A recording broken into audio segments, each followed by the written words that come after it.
আসসালামু আলাইকুম। আজকে আমি কথা বলবো গার্মেন্টসের knit fabric dyeing and finishing process ব্যাপারটা নিয়ে। এই নিট ফেব্রিক ব্যাপারটা বলতে সেসব সকল ফেব্রিককে বোঝায় যে সকল ফেব্রিক দ্বারা শার্ট, ট্রাউজার এই টাইপের সফট কাপড় তৈরি করা হয়, যে কাপড়গুলো বেসিক্যালি পাতলা হয়। তো বেসিক্যালি এখন আমি গার্মেন্টস সেগমেন্ট নিয়ে কাজ করতেছি। তো এই জন্যই মনে হলো যে গার্মেন্টস সেক্টরের ফেব্রিক ব্যাপারটা নিয়ে একটা ভিডিও করা উচিত এবং বেসিকভাবে আপনাদের সাথে আলোচনা করা উচিত। তো প্রথমে আমাদের একটা গ্রে ফেব্রিক দরকার। এই গ্রে ফেব্রিকটা আসে তুলা থেকে। আমরা যে সুতাটা তৈরি করি এবং সুতা থেকে মেশিনের মাধ্যমে আমরা বিভিন্ন টাইপের গ্রে ফেব্রিক তৈরি করি। তো ফার্স্ট অফ অল এই গ্রে ফেব্রিকটা লোড করা হবে একটা মেশিনে through the roller. Before the process there is a crucial step. The step name is demineralization. ডিমিনারেলাইজেশনে মাধ্যমে রিমুভ করা হয় মিনারেল আয়নগুলোকে, যেগুলা কটনের মধ্যে অ্যাবজর্ব থাকে সোয়েলের মাধ্যমে, মানে মাটির মাধ্যমে এগুলো কটনের মধ্যে আসে। তো এই মিনারেলগুলা যেমন থাকে ক্যালসিয়াম, ম্যাগনেসিয়াম, অ্যালুমিনিয়াম, আয়রন, এই মিনারেলগুলো থাকলে পরবর্তী ডাইং প্রসেসে কালার কনসিস্টেন্সি এবং কোয়ালিটিতে প্রবলেম করে। এই জন্য এই ডিমিনারেলাইজেশন প্রসেসে এই মিনারেলগুলোকে রিমুভ করা হয়। এরপরে স্টেপ হলো স্কোয়ারিং অ্যান্ড ব্লিচিং। স্কোয়ারিং বলতে আমরা যে ঘষা মাজা করে কাপড় ধুই, এই প্রসেসটাই হলো স্কোয়ারিং। তো এই স্কোয়ারিং প্রসেসে ইলিমিনেট করে ন্যাচারাল ইমপিউরিটিস লাইক ওয়াক্স, মোম অথবা অয়েল টাইপের জিনিস, যেগুলা একটা ক্লোথের ফাইবারে থাকে। তো এই জিনিসটার মাধ্যমে ইনশিওর করা যায় যে একটা ক্লিন ক্যানভাস পাওয়া যায় ডাইং অ্যাবজর্পশনের জন্য।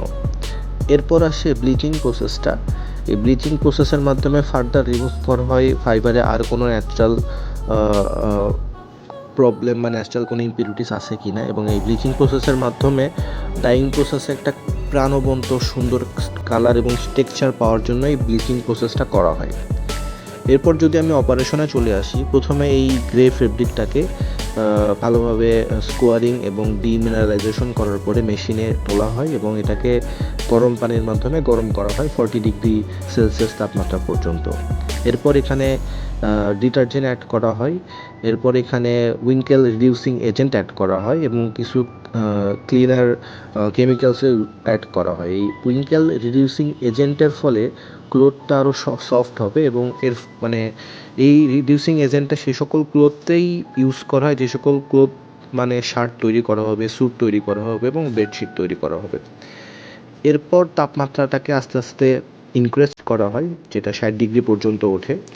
60° পর্যন্ত ওঠার পরে এতে কস্টিক সোডা অ্যাড করা হয় ফর 7 মিনিট। এই কস্টিক সোডা দিয়ে 7 মিনিট ধরে এটাকে পরিষ্কার করা হয়। এরপর আবার টেম্পারেচার বাড়ানো হয়, যে টেম্পারেচারটা 70°C পর্যন্ত ইনক্রিজ হয়। এরপর বাথে ইনজেক্ট করা হয় hydrogen peroxide to brighten the fabric, মানে ফেব্রিকের ব্রাইটনেস ব্যাপারটা বাড়ানোর জন্য। এই হাইড্রোজেন পারঅক্সাইড ইনজেক্ট করার পরে এর তাপমাত্রা বেড়ে যায়। তাপমাত্রা 98° হওয়ার পরে মেশিনটাকে রান করা হয় 1 ঘন্টা পর্যন্ত। এরপরে মেশিনটাকে আবার ঠান্ডা করা হয়, তাপমাত্রায় নিয়ে আসা হয় 78°C ডিগ্রিয়ায়। এরপর স্যাম্পলটাকে চেক করা হয়, ফেব্রিকের স্যাম্পলগুলোকে চেক করা হয় যেটা ঠিক আছে কি না, এটার ব্রাইটনেস বা অ্যাবজর্ব ব্যাপারটা ঠিক আছে কি না। If it's good then drain the ওয়াটারগুলোকে বের করে ফেলা হয়। Then the next step is biopolishing. It's also known as the enzymatic sinking. ফেব্রিকের ফাইবারে কোনো স্ল্যাব দুর্বলতা আছে কি না, কোনো সেলুলোজ বা প্রবলেম আছে কি না, এই জিনিসগুলোকে এনজাইম এবং ওয়াটার প্রেশারের মাধ্যমে ফেব্রিকটাকে স্মুথ করা হয় এবং সফট করা হয়।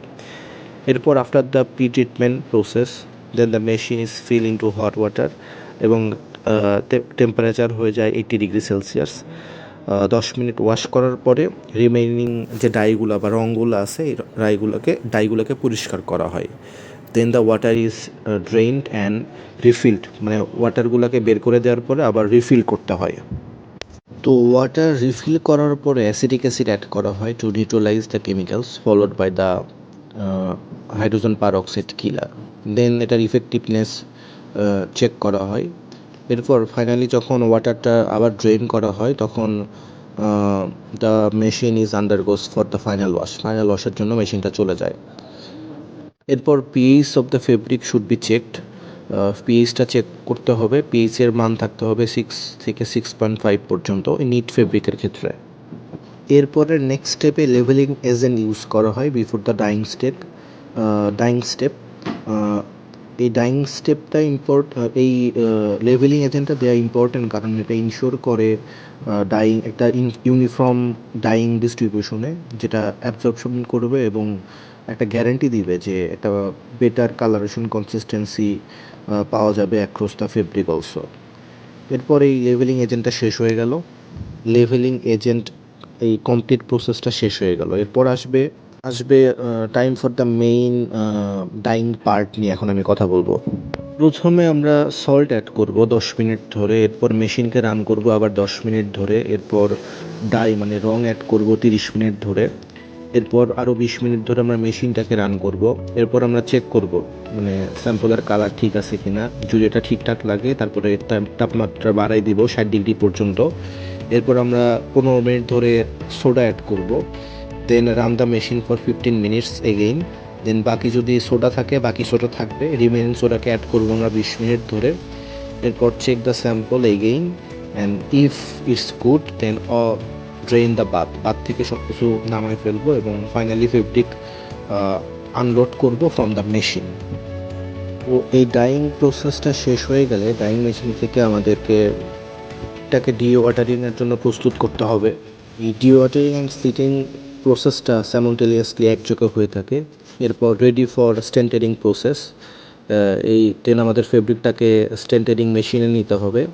এই স্টেন্টারিং মেশিনে মাল্টিপুল ব্যাপারটা হয়ে থাকে, মাল্টিপুল কাজ করে থাকে। স্টেন্টারিং মেশিনে হিট সেটিং করা হয়, ড্রাই করা হয়, অ্যাপ্লাই ভেরিয়াস কেমিক্যাল ট্রিটমেন্ট করা হয় এবং এটা ফিক্স করে কোনো স্ট্রেচিং আছে কিনা বা কোনো শিঙ্কেজ বা শিঙ্কিং আছে কিনা, এরকম ইস্যু থাকলে এটা ক্লিয়ার করে, রিমুভ করে।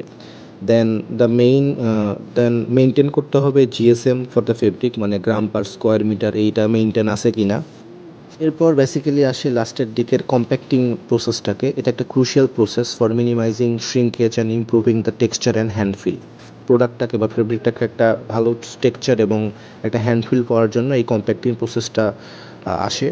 And make the fabric thinker before cutting and swing, মানে কাটার আগে, ফেব্রিকটা তৈরি হওয়ার পরে কাটার আগে এবং সুইং মানে সেলাই করার আগে, যাতে ফেব্রিকটা একটু থিঙ্কার হয়, ইজিলি সুইং করা হয়, সেলাই করা হয়, এই জন্য এই কম্প্যাক্টিং প্রসেসটা আসে। আর এভাবেই বেসিক্যালি এই নিট ফেব্রিকের ডাই প্রসেসটা করা হয়। ধন্যবাদ।